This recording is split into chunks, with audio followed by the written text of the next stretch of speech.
ఇలాంటి ప్రాజెక్ట్ అయితే 2014-19కి 72% మనం పూర్తి చేశాం.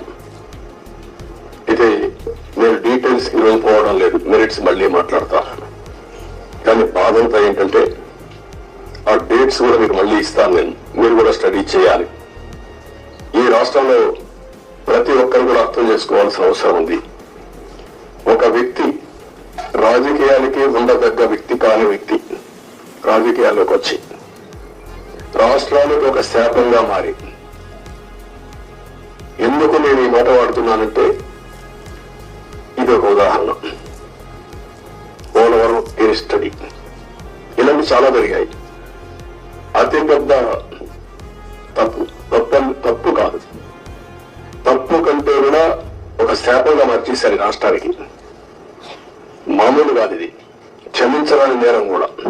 ఒక చిన్న తప్పు చేసేది అనుకుంటాం,